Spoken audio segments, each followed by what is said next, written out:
Hi everyone, welcome back to our channel. So this is Mommy V of EdV and Arya. So I am receiving a lot of questions and requests for a post regarding the propagation of Aglaonema, aka China's Evergreen. I heard you guys. So for this blog, I'll be sharing some propagation tips for everyone.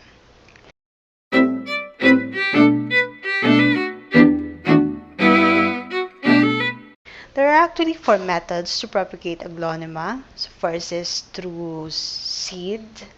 Second is stem cuttings, third is root division, and fourth is tissue culture. So for this blog, we will tackle propagation through stem cuttings and root division. So let's start with the root division.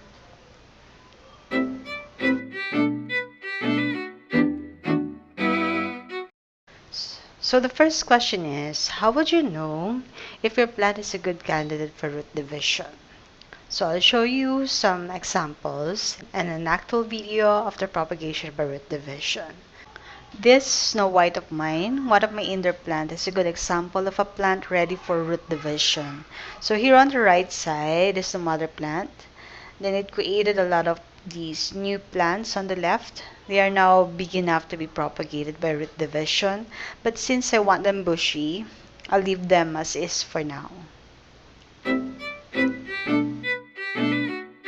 So this one is another example. So you can see an onset of a new plant here on the right.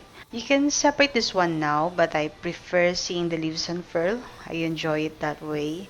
So when they are big enough, then I may transfer them to a new pot through root division.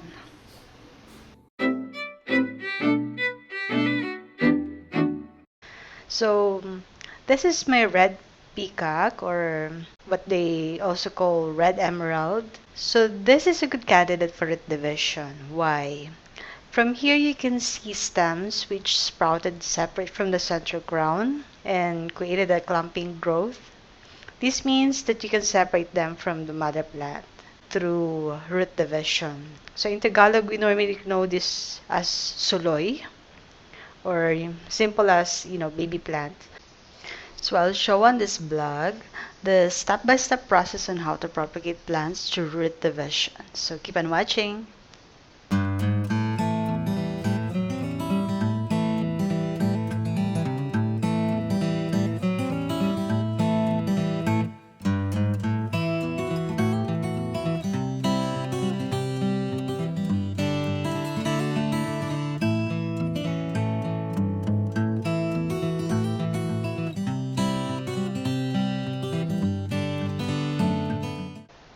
So these are the roots of our plant. So what we need to do now is to analyze how to separate the plants. Our main objective here is to break this plant into separate pieces with healthy roots attached to each piece.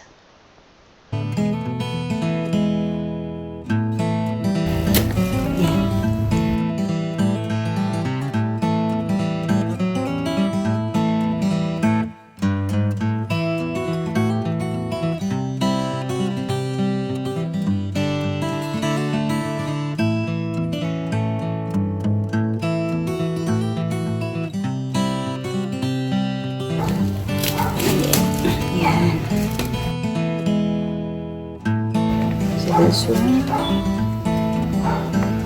sorry, is another plant. Yan. I'll cut it here.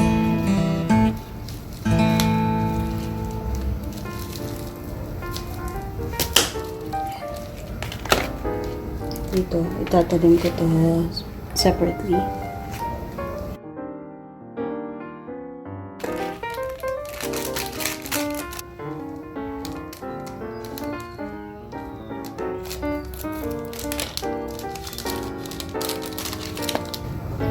So, lagyan ko lang siya ng rooting solution para iwas bulok. Ayan.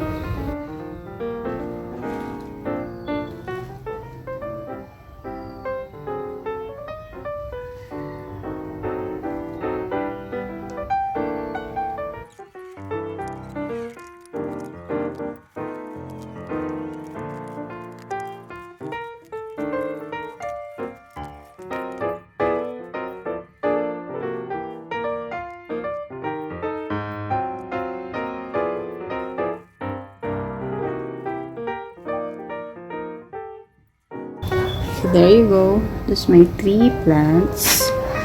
That's my mother plant. Na still pretty.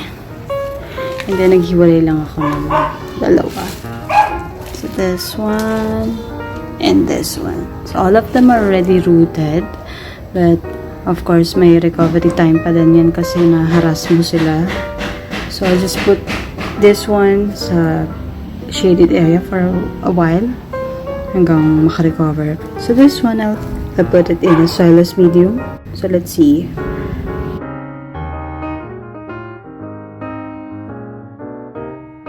I'll show you my propagation box. Tapos this one, oh. Wait ha, tanggalin natin to. I'll show you. Yan. See? The one I propagated through cutting. So, what I showed you. So, ito na siya. Binawasa ko na. So, mas may ugat. And then, expose mo a little of the stem. Papalabas na rin siyang dahon. I'm so excited. Yeah.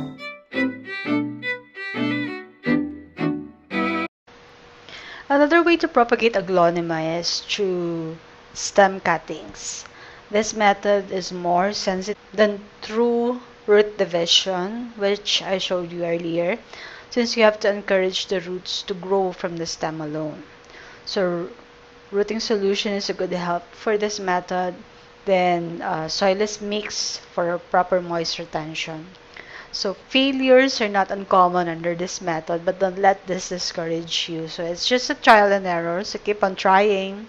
So for this blog, I have this plant, I have this sample plant that I want to propagate through stem cuttings, and I'll show you the step-by-step process and the progress also of some of my plants that I propagated through this method. So keep on watching. Here are some of my Aglaonema propagation. This one, I am going to show you kasi favorite siya ng mga, ay nako, kawawa naman. Favorite siya ng aking mga alaga. So what I'm going to do, para kumanda yung tubo nyo, I'll cut it here. Later, I'll show you. I-water propagation or propagation box ko tong plant hanggang magkaugat. So here are some of my snow white propagation. Tinubuan na ng caladium. As you can see, meron akong mga stem cuttings here. They are 3 months na rin. 2 months na pala. This is direct sa soil. Regular soil.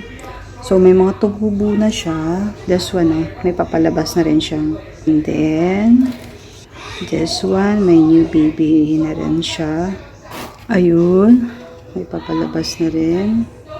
Ayun, meron na rin siyang papalabas. Not bad then for 2 months. So you can see progress.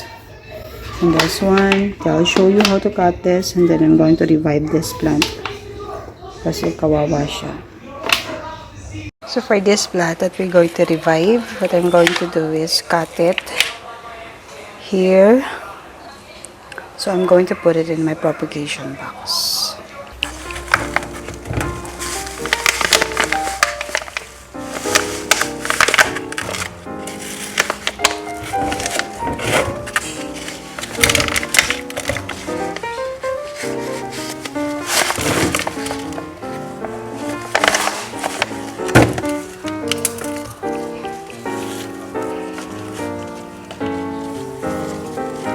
So yung root system niya, malaki na rin.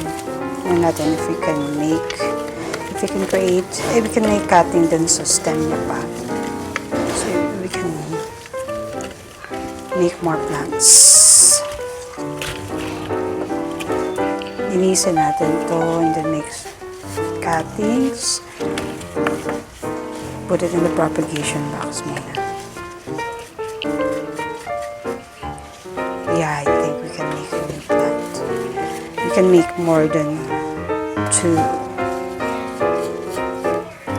Yan.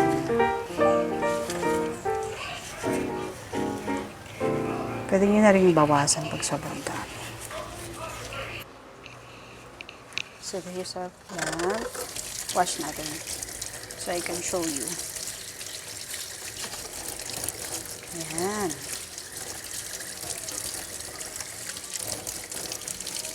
You can cut it here. Put this in the propagation box. And then here, masyado maliit naman attach. Kaya niya kaya.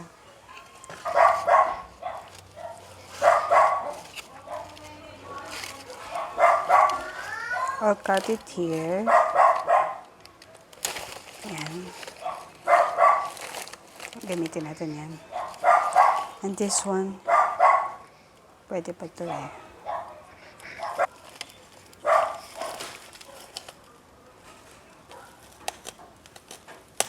Yan.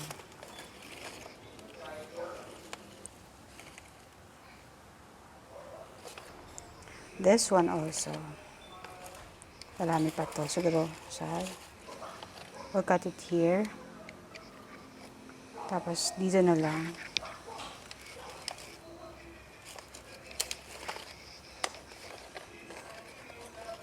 There's another one. This one na lang into two.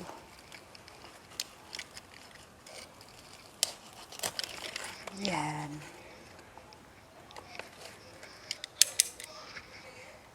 The 1, 2, 3, 4, 5. So, out of that plant, we created 5. Sanitize ko lang yung gunitin ko. Trim lang natin ng konti itong ating roots. This is the one I'm using, by the way. But I'm not promoting this, ha. This is not a sponsored post. I bought this one from Lazada. Shopee meron din. Basta, search nyo lang rooting hormone. Rooting powder. Ganyan. Ganyan lang siya. Didip lang natin yung stem ng plant. So, para gamitin yung ating rooting hormone. Tanim muna natin to. So, this one is our rooting hormone. Kita nyo yung cutting. Dip nyo lang siya. Lagyan nyo na rin yung bandang gilid. Yan. So, this one is ready.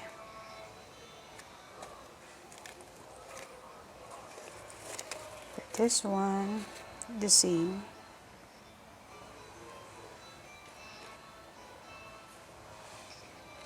Tapos yung to protect din yung kinat natin. Lagyan natin siya dyan. Yan. And then these 3, the same.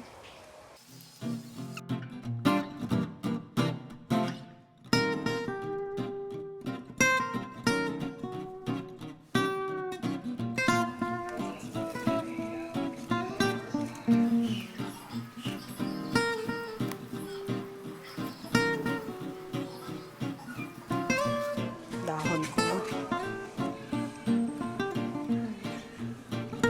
This is what I'm using, by the way. Seed raising soilless medium.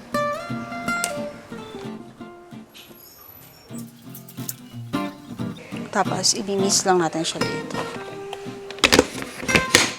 Discover this is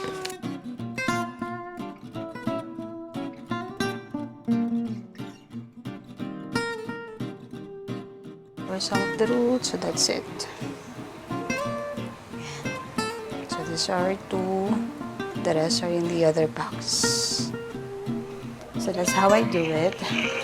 I'll mist it in later. And then I close it like that. That's it. So here's my red emperor that I am propagating through stem cuttings. I'll show you the status after 3 weeks in the propagation box. So, eto siya, yung katawan nito. Meron na siyang papalabas sa bagong dahon. And then, meron na naman siya doon sa gilid. If you can see it. Doon sa side. Let's see. Oh my God! May roots na! I'm so happy! I'm so happy! See? Not expecting this. I'm so happy. Actually, the white residue here, those are my rooting hormone. Ay, oh my God, meron pa pala ako isa dyan. This is another one. Natamaan ko siya. Sana hindi nasira. Ayan. This one is also from a cutting.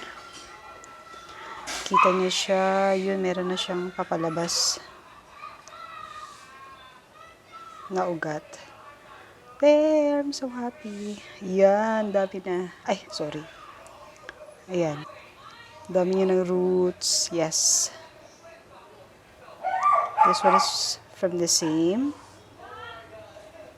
Yay! Here. Just put it back. Let's expose lang a little of the stem.